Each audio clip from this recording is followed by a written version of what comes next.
यह कुछ 300 साल पहले की बात है।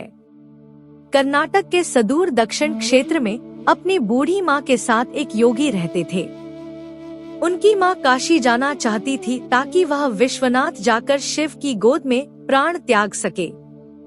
इसके अलावा उसने अपने जीवन में अपने बेटे से कभी कुछ नहीं मांगा था। उसने कहा, मुझे काशी ले चलो, मैं बूढ़ी हो रही हूँ, मैं वहीं जाके मरना चाहती हूँ। योगी ने अपनी बूढ़ी माँ के साथ दक्षिण कर्नाटक के जंगलों से होते हुए काशी के लिए एक लंबी यात्रा शुरू की। वृद्ध होने के कारण उनकी माँ का स्वास्थ्य बिगड़ गया, तो उन्होंने माँ को कंधे पर उठा लिया और जाहिर तौर पर कुछ समय पश्चात वह कमजोर महसूस करने लगा। उसके पास शिव से याचना करने के बजाय और कोई चारा नहीं बचा। उन्होंने याचना की, हे शिव, मुझे मेरे इस प्रयास में विफल मत होने देना। बस यही एक चीज है जो मेरी माँ ने मुझसे मांगा है, कृपया मुझे इसे पूरा करने दे। मैं इन्हें काशी ले जाना चाहता हूँ। हम वहाँ सिर्फ आप ही के लिए आ रहे हैं, कृपया मुझे ताकत दे। तब जैसे ही उन्होंने चलना शुरू किया तो पीछे से एक घंटी की आवाज सुनाई दी, जैसे कोई बैलगाड़ी आ रही हो। उन्हें धुंध से उबरती हुई एक बैलगाड़ी दिखाई दी, जिसे एक बैल खींच रहा था, जो थोड़ा अजीब था, क्योंकि एक बैल वाली बैलगाड़ी छोटे रास्तों के लिए होती है। जब सफर लंबा और जंगली इलाके से होते हुए हो तो हमेशा 2 बैल ही गाड़ी को खींचते हैं, पर जब आप थके हो तो ऐसी बारीकियों को किसे परवाह।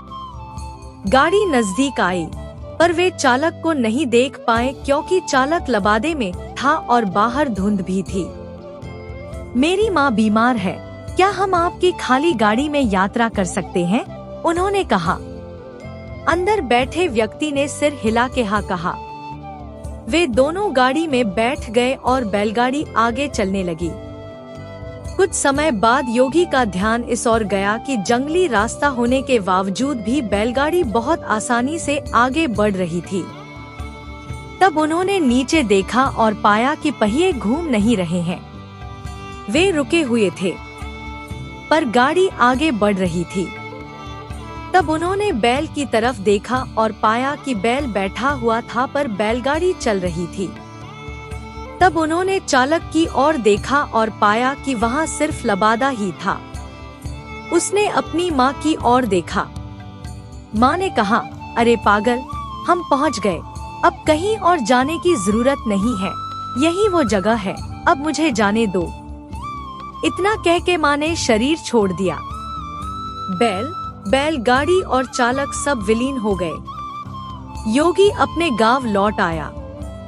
लोगों ने सोचा, यह इतनी जल्दी लौट आया है, ये अवश्य ही अपनी माँ को कहीं छोड़ के आया है, यह उसे काशी नहीं ले गया। उन्होंने उसे पूछा, तुम अपनी माँ को कहाँ छोड़ आए? उसने उत्तर दिया, हमें वहाँ जाना नहीं पड़ा, शिव खुद आए थे हमारे लिए। क्या बकवास है? उन्होंने कहा। योगी ने उत्तर दिया, मुझे फर्क नहीं पड़ता कि आप क्या सोचते हैं, वे आए थे हमारे लिए और यही सच है। मेरा जीवन ज्योतिर्मय हो गया है, यह मैं अपने अंतर में जानता हूँ। अगर आप नहीं मानते तो यह आप जाने। तब उन्होंने पूछा, ठीक है, हमें कुछ ऐसा दिखाओ कि हम माने कि तुमने सच में शिव को देखा है और वे सच में तुम्हारे लिए आए थे। योगी ने कहा, मैं नहीं जानता, मैंने उन्हें नहीं देखा, मुझे सिर्फ एक लबादा दिखा, वहाँ कोई चेहरा नहीं था, वहाँ कुछ नहीं था, वह खाली था। अचानक सबने देखा कि वह खुद वहाँ नहीं थे, सिर्फ उनके कपड़े ही दिखाई पड़ रहे थे। वे दक्षिण भारत के महान संत बने।